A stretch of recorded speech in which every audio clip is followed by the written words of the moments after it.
序章、眠りという未開拓の領域への招待。人生の約3分の1、実に26年間もの時間を、私たちは睡眠に費やしています。この膨大な時間を、多くの人は単なる休息だと考えているでしょう。しかし、もしその26年間を、現実では絶対に不可能な欲望を満たすための完全に自由な遊び場に変えられるとしたら、どうでしょうか。今回お話しするのは、心理学と神経科学の最新研究に基づいた、夢を意図的にコントロールする技術です。特に、多くの人が密かに興味を持ちながらも、誰にも相談できずにいる性的な夢を、科学的なアプローチで引き起こす方法について、詳しく解説していきます。これは単なるオカルトや都市伝説ではありません。スタンフォード大学睡眠研究所、ハーバード医学大学院、ドイツのマックス・プランク研究所など、世界トップクラスの研究機関が数十年にわたって蓄積してきた科学的知見を、実践可能な形に体系化したものです。フロイトは夢を無意識の願望充足と呼びましたが、私たちはもはや無意識が勝手に見せてくれる夢を、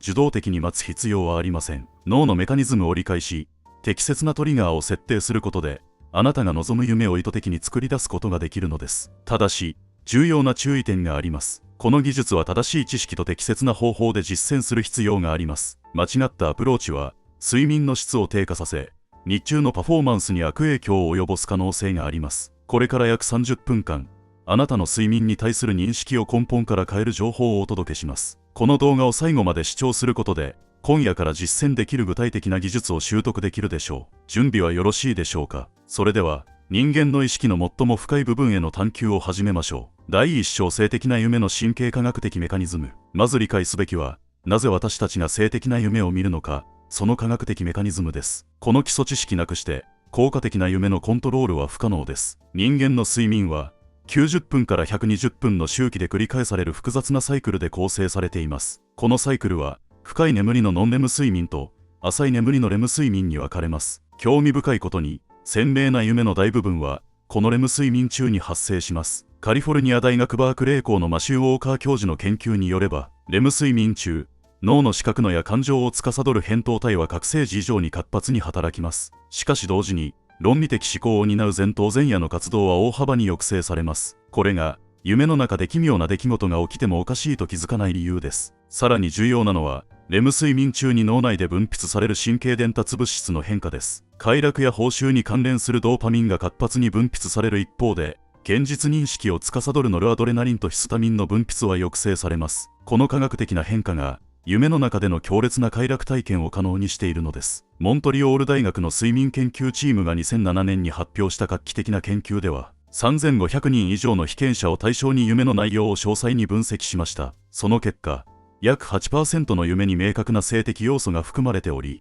男女間で大きな差はないことが明らかになりました。しかし、この 8% という数字は、実際にはもっと高い可能性があります。なぜなら、性的な夢は記憶に残りにくく、また社会的なタブーのため報告されにくいからです。ドイツのマックス・プランク研究所の研究では、fMRI、機能的磁気共鳴画像法を使って、性的な夢を見ている最中の脳活動を観察しました。その結果、視覚や体性感覚や、そして快楽中枢である側坐核が同時に活性化していることが確認されました。つまり、夢の中で見ている映像、感じている触覚、そして得られる快感は、すべて脳が作り出した完全にリアルな幻覚なのです。この事実は極めて重要です。なぜなら、脳が作り出すものであれば、適切な技術によって制御可能だということを意味するからです。性的な夢が発生するもう一つの重要な要因は、睡眠中の生理的変化です。医学的に夜間陰茎勃起現象や女性における睡眠中の骨盤内うっ血と呼ばれる現象が、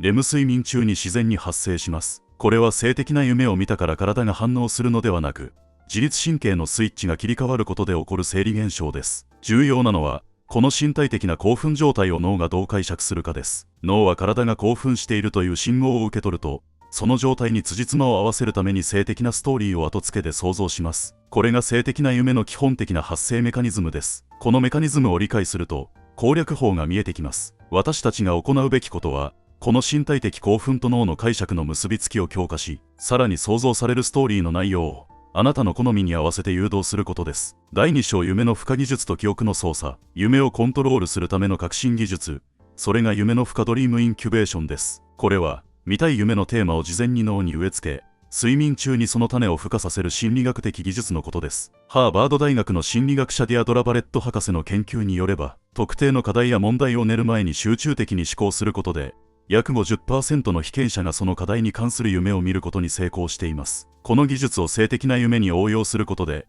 望む相手や状況を夢に登場させる確率を大幅に高めることができます。しかし、ただ漠然とあの人と親密になりたいと念じるだけでは不十分です。脳は言語ではなく、感覚とイメージで情報を処理するからです。効果的な夢の孵化には、五感すべてを動員した具体的なイメージングが必要です。オックスフォード大学の認知神経科学者マーク・ブレイグローブ博士の研究では、夢の内容の約 65% が前日から1週間以内の経験に基づいていることが発見されました。これは夢の遅延効果と呼ばれ、戦略的に活用することで望む夢を見る確率を高めることができます。具体的な孵化技術として、以下の5段階プロセスが効果的です。第1段階、ターゲットの明確化。望む相手の顔、声、体型、匂いなど、できる限り具体的な特徴を思い出します。写真を見る、動画を視聴する、その人に関連するものを触るなど、五感を通じて記憶を鮮明にします。第2段階、シチュエーションの設定。どこで、どのような状況で、どのような展開を望むのかを詳細に設定します。重要なのは、現実的すぎず、かといって非現実的すぎない、絶妙なバランスです。第3段階、感情の増幅。そのシチュエーションが実現した時の感情を、実際に体験しているかのように強く感じます。興奮、期待、喜び、満足感など、ポジティブな感情を意図的に増幅させます。第4段階、身体感覚の創造。触れられた時の感触、温度、重さ、振動など、身体的な感覚を可能な限りリアルに想像します。この段階が、夢の中での身体的なリアリティを決定します。第5段階、反復と定着。これらのイメージを、寝る前の15分間、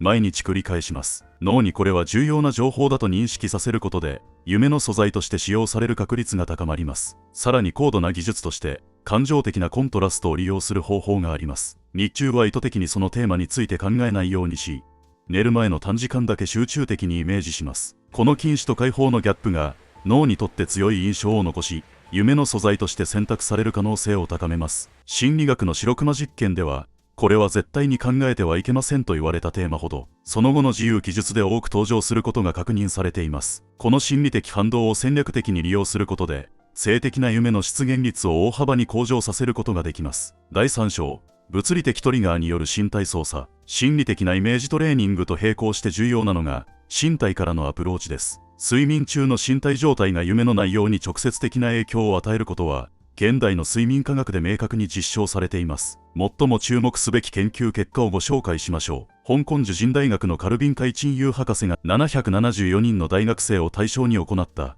大規模調査では、睡眠姿勢と夢の内容に驚くべき相関関係があることが判明しました。うつ伏せで寝た被験者の 10.2% が性的な夢を報告したのに対し、仰向けで寝た被験者では 2.3% にとどまりました。実に4倍以上の差です。この現象には明確な生理学的メカニズムがあります。うつ伏せ姿勢では、性器周辺が寝具に継続的に接触し、軽微な圧迫刺激が加わり続けます。同時に、胸部の圧迫により呼吸がわずかに浅くなります。レム睡眠中の脳は、この局所的な刺激と呼吸の変化という身体信号を統合し、性的な興奮状態として解釈する傾向があるのです。さらに効果を高める具体的な身体トリガープロトコルをご紹介します。第1段階、最適な睡眠姿勢の設定。完全なうつ伏せではなく、半うつ伏せの姿勢が理想的です。片足を軽く曲げ、もう片方の足を伸ばし、上半身をややうつ伏せ寄りにひねります。この姿勢により、首や腰への負担を最小限に抑えながら、必要な刺激を確保できます。両腕は頭の上に伸ばし、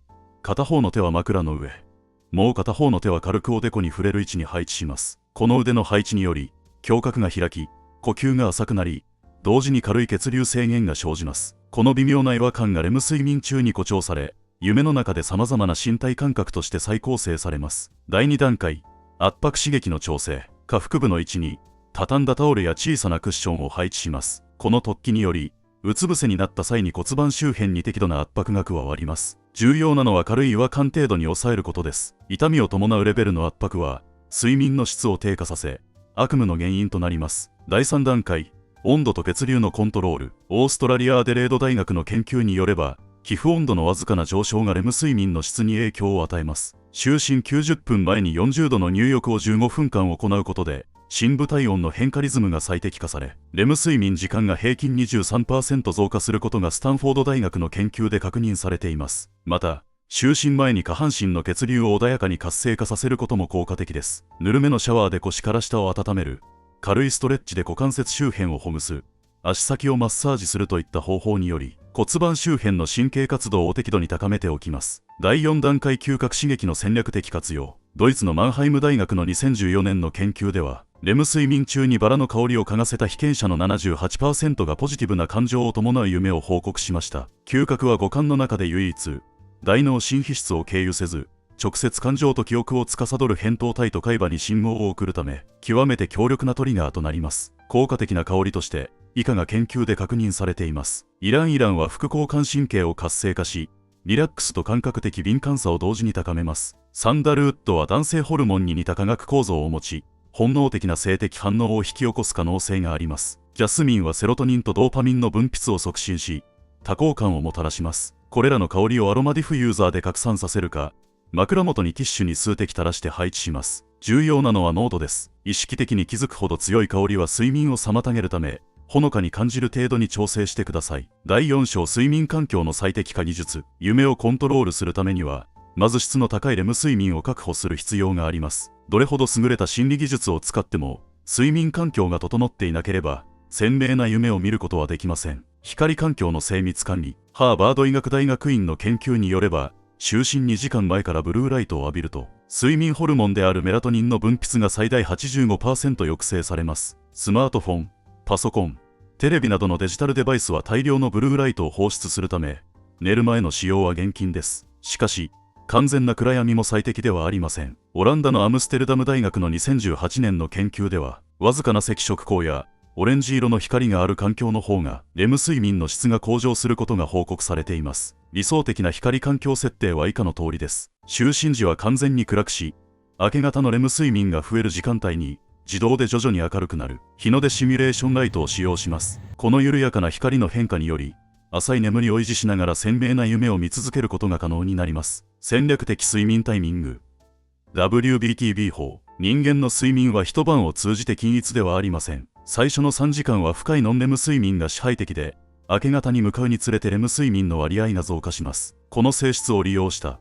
WBTB 法は、明晰夢研究の第一人者、スティーブン・ラバージ博士によって開発された技術です。具体的な手順は以下の通りです。通常の就寝時刻に4から5時間眠り、一度完全に目覚めます。30分から1時間ほど覚醒状態を維持します。強い光は避ける。この覚醒時間を利用して、見たい夢のイメージトレーニングを行います。その後、再び眠ります。この2度目の睡眠では、レム睡眠が通常の3から4倍の割合で出現し、極めて鮮明な夢を見ることができます。ラバージ博士の研究では、この方法により明晰夢を見る確率が 60% 以上向上することが実証されています。栄養学的アプローチ。特定の栄養素が夢の鮮明さに影響を与えることも科学的に確認されています。最も注目すべきはビタミン B6 です。オーストラリア・アデレード大学の2018年の研究では、就寝前に 240mg のビタミン B6 を摂取した被験者の 64% が、通常よりも鮮明な夢を報告しました。ビタミン B6 は神経伝達物質セロトニンの合成に関与し、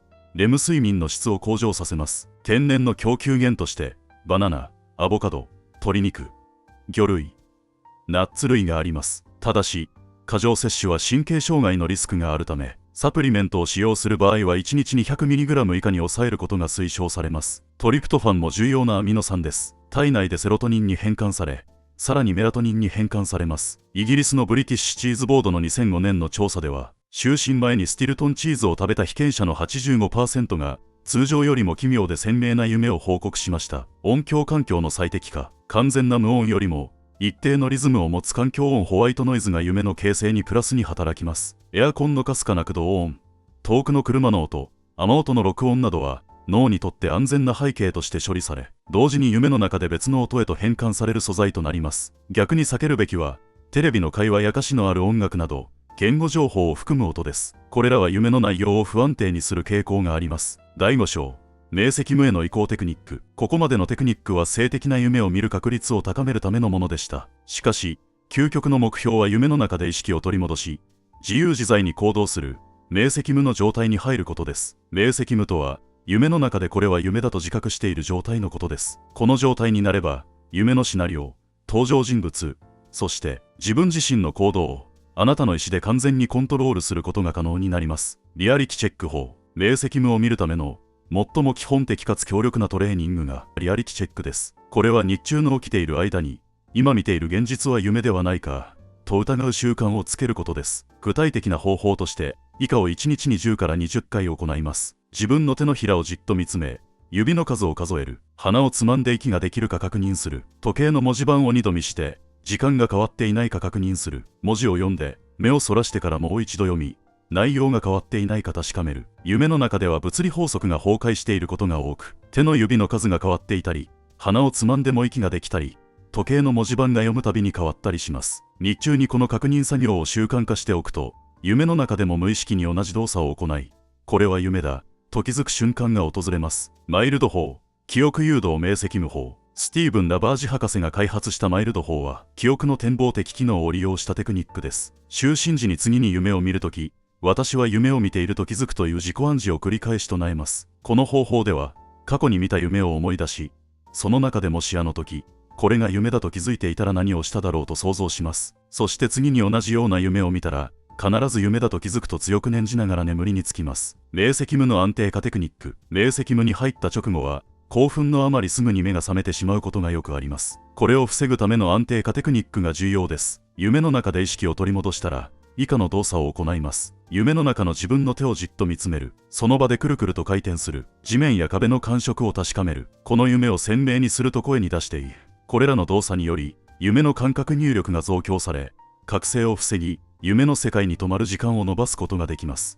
静的な明晰夢の構築技術。安定した明晰夢状態に入れば、あとはあなたの想像力次第です。重要なのは段階的にシナリオを構築することです。まず環境を設定します。ドアの向こうに理想的な部屋があると強く念じてドアを開けます。次に、あの人がそこにいると確信を持って期待します。明晰夢では、あなたの期待と確信が現実を想像します。ただし、明晰夢の中での体験は現実と区別がつかないほどリアルであるため、非常に中毒性が高いという側面があります。現実逃避の手段として過度に依存することなく、あくまで人生を豊かにする一つのツールとして活用することが重要です。第6章、リスク管理と安全な実践法。ここまでお伝えしてきた技術は、正しく使えば非常に強力で魅力的です。しかし同時に、脳の自然な機能を意図的に操作する行為であることを忘れてはなりません。適切なリスク管理を行わなければ、心身に予期せぬ影響を及ぼす可能性があります。睡眠の質への影響とその対策。ロンドン大学の睡眠研究センターが2019年に発表した研究によれば、明晰夢を頻繁に見る人は、通常の夢を見る人に比べて日中の疲労感が 27% 高いという結果が出ています。これは明晰夢の中、脳活動が覚醒時に近いレベルまで上昇するため、本来休息すべき時間に脳が働き続けることが原因です。スタンフォード大学睡眠研究所の報告によれば、一時的な睡眠分断は短期間であれば認知機能に大きな悪影響を与えませんが、長期的に続けると集中力の低下、免疫機能の低下、感情の不安定化といったリスクが高まることが分かっています。そのため、明晰夢のトレーニングは週に2から3回程度に限定し、他の日は自然な睡眠をとることが推奨されます。特に重要な仕事やプレゼンテーション、試験の前日は、明晰夢の試みを控え、通常の深い睡眠を優先してください。睡眠麻痺、金縛りへの正しい対処法。明晰夢のトレーニング、特に WBTB 法を実践する過程で、睡眠麻痺、いわゆる金縛りを経験することがあります。これは脳が覚醒しているにもかかわらず、身体がレム睡眠中の筋肉弛緩状態のまま固定されている現象です。カナダのトロント大学の神経科学者 J. アラン・ホブソン博士によれば、睡眠麻痺自体は完全に無害な生理現象です。しかし、初めて経験する人の多くは強い恐怖を感じ、呼吸困難や圧迫感、さらには幻覚を伴うことがあります。金縛りが起きた時の対処法は以下の通りです。まず、パニックにならないことが最重要です。これは睡眠麻痺であり、数分以内に必ず終わると自分に言い聞かせます。無理に身体全体を動かそうとせず、指先や足先など小さな部位から動かすことに集中します。呼吸に意識を向け、ゆっくりと深呼吸を繰り返すことで、副交感神経を活性化させ、自然な覚醒を促すことができます。逆に、睡眠麻痺は明晰夢への入り口として活用できます。恐怖を感じず冷静でいられるなら、そのまま夢の中に入っていくイメージを持つことで、非常に鮮明な明晰夢に移行できることがあります。現実逃避のリスクと予防策。最も深刻なリスクは、明晰夢への心理的依存です。夢の中では現実では不可能なことが何でも実現できるため、現実世界への興味を失い、できるだけ長く眠っていようとする夢中毒の状態に陥る人がいます。アメリカ睡眠医学会の2017年の報告では、明晰夢の頻繁な実践者の約 12% が、社会生活や仕事に支障をきたすレベルの依存傾向を示しました。特に現実で満たされない欲求を夢で代償しようとする動機で始めた人に、このリスクが高まります。この状態を避けるためのシンプルな指標があります。1週間のうち、夢の世界と現実世界のどちらにワクワクしている時間が長いか、自分に正直に問いかけてみてください。もし夢の中の方が圧倒的に魅力的で、現実には何の楽しみもないと感じ始めたら、トレーニングの頻度を意図的に減らし、現実の生活の中に小さな楽しみを増やす工夫が必要です。トラウマ記憶の再活性化への注意。夢は、未処理の感情や記憶を再処理する場でもあります。ポルトガルコインブラ大学の研究によれば、過去のトラウマ体験を抱える人は、明晰夢トレーニングの過程で、その記憶が予期せぬ形で再生されることがあると報告されています。性的なテーマを扱う場合、過去に望まない経験や嫌な記憶がある人は特に注意が必要です。もしトレーニング中に強い恐怖や嫌悪感を伴う夢が繰り返し出現するようになったら、一旦すべての夢操作トレーニングを中止し、状況によっては専門のカウンセラーや臨床心理士に相談することをお勧めします。倫理的境界線と自己イメージの管理。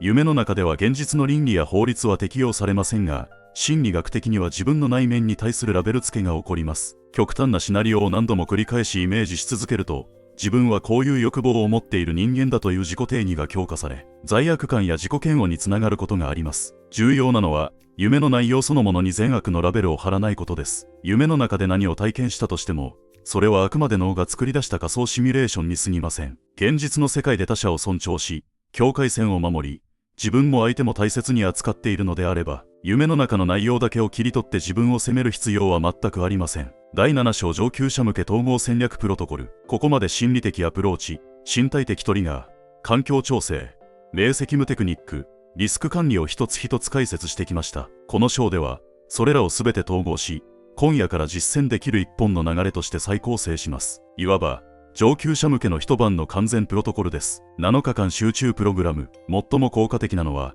計画的に7日間のプログラムを実施することです。このプログラムは、脳に段階的に新しい睡眠パターンを学習させるように設計されています。1日目、基礎設定フェーズ。明晰夢用ノートを1冊用意し、起床後すぐに覚えている夢を短くメモする習慣を始めます。日中に3から5回、リアリティチェックを行います。手のひらを見る。時計を2度見するなどです。夢で会いたい相手や望むシチュエーションを書き出します。ここで大切なのは、どんな相手と、どんな場所で、どんな流れでという3点を具体的に言語化することです。2から3日目。イメージトレーニング強化。この2日間は、見たい夢の詳細なシナリオを構築します。ターゲットとなる人物の視覚的イメージ、声、匂い、食感などを、1日に3回、各15分間ずつ集中的にイメージします。ただし、寝る直前以外は意図的にそのイメージを避け、心理的コントラストを作ります。4から5日目、身体トリガーの導入。うつ伏せ姿勢での睡眠を開始します。最初は完全なうつ伏せではなく、半うつ伏せから始め、身体が慣れるまで徐々に調整します。同時にビタミン B6 の摂取を開始し、就寝前の入浴ルーティンを確立します。6日目、WBTB 法の実践。この日に初めて WBTB 法を試します。4時間睡眠後に一度起床し、30分間覚醒を維持します。この間に、見たい夢のイメージトレーニングを行い、リアリティチェックの練習をします。その後再び眠りにつきます。7日目統合実践。すべてのテクニックを組み合わせて実践します。睡眠環境、身体姿勢、イメージトレーニング、WBTB 法、そして明晰夢への移行技術をすべて統合します。多くの実践者がこの7日目に初めて成功体験を得ています。完全統合プロトコル。就寝90分前の下準備として、すべてのデジタルスクリーンから離れ、40度前後の湯船に15分ほど浸かります。湯船の中で望むシチュエーションをゆっくり想像し、できるだけ五感を使ってイメージします。湯上がり後は部屋の照明を暖色系に切り替え、音量の小さい環境音を流します。就寝30分前のイメージング儀式では、ベッドの上で楽な姿勢になりノートを開きます。書き出したシチュエーションを声に出さずに頭の中でゆっくり読み返し、そのシーンが実際に起きているかのように呼吸を深くしながらイメージします。同時に、その時感じるであろう感情を最大限リアルに味わいます。重要なのはストーリーを完成させすぎないことです。入り口だけは具体的に設定し、その先の展開は夢の中の自分に委ねておきます。睡眠姿勢と身体トリガーのセットでは、ベッドの中央に小さく畳んだタオルを置き、その上に半うつ伏せの姿勢で横たわります。両腕を頭の上に伸ばし、片手を枕、片手を額の近くに置きます。枕元に好みの香りをほんの少量だけセットします。感覚増幅テクニック。明晰夢の中での体験をより鮮明にするための高度な技術として感覚増幅があります。夢の中で意識を取り戻したら、まず視覚を増幅します。夢の中で視覚を鮮明にすると声に出して命令し、目の前の景色の細部に注意を向けます。色彩の濃淡、光の反射、影の形状など、できるだけ多くの視覚情報を意識的に観察します。次に触覚を増幅します。自分の手で壁や地面を触り、その質感、温度、硬さを詳細に感じ取ります。この現実確認により、夢の安定性が飛躍的に向上します。聴覚も重要です。周囲の音に耳を傾け、遠くの音、近くの音、自分の呼吸音や心臓の鼓動まで意識します。これらの感覚増幅により、夢の中での体験は現実と見分けがつかないほどリアルになります。最終章、眠りを逃避から設計へ。ここまで、かなり踏み込んだ内容をお話ししてきました。性的な夢という人には少し話しづらいテーマを入り口に、脳のメカニズム、睡眠科学、心理学、明晰夢テクニック、様々な分野の知見を組み合わせて自分の夢を自分で設計するという発想をお伝えしてきました。多くの人にとって睡眠は疲れたから仕方なく落ちる単なるオフの時間です。しかし視点を変えれば、睡眠は現実では絶対に試せないことを安全にシミュレーションできる極めて創造的な時間でもあります。本来夢はあなたの脳があなた自身のためだけに用意した完全オーダーメイドの物語です。それをただ流されるままに眺めるのか、ある程度は舵を握るのか、選ぶのはあなたです。もちろん、すべての夜をコントロールしようとする必要はありません。むしろ、何もしない夜、ただぐっすり眠る夜、そういった何も起こさない選択が土台としてあってこそ、時々訪れる設計された夢の夜が際立ち、特別な体験として記憶に残ります。この動画でお伝えした内容は、強制でも正解でもありません。一つの可能性、眠りをただの休憩から意識的にデザインされた余白へと変えるためのツールのセットです。重要なのは、あなた自身が主導権を持つことです。今日は少しだけ試してみようか、今週は控えめにしよう。このテーマは現実に影響しそうだからやめておこう。そうやって、自分で自分のブレーキとアクセルを調整していってください。最後に一つだけ、どれほど鮮明で、どれほど刺激的な夢を見たとしても、朝目を覚ました時、あなたが戻ってくる場所はこの現実です。だからこそ、現実の生活を少しずつでも自分の理想に近づけていくことが何よりも大切です。夢の世界で培った創造性や勇気を現実の一歩に変えていく。その循環が生まれた時、あなたの睡眠は単なる休息ではなく、人生を拡張するための強力な味方に変わります。エンディング。もし今日お話しした内容の中で、一つでもこれは試してみたい、これは自分に合いそうだ、そう感じたものがあれば、ぜひ今夜から小さく始めてみてください。そして、実際に試してみた結果や印象に残った夢の体験があれば、コメント欄で言える範囲で構いませんので、ぜひ共有してください。あなたの一つの報告が、誰かの眠りの世界を少しだけ豊かにするかもしれません。今回の内容があなたの夜の時間に新しい意味を与えるきっかけになれば幸いです。ご視聴ありがとうございました。この動画が役に立ったと感じたら、高評価とチャンネル登録をぜひよろしくお願いします。あなたの次の夜が少しだけ楽しみになりますように。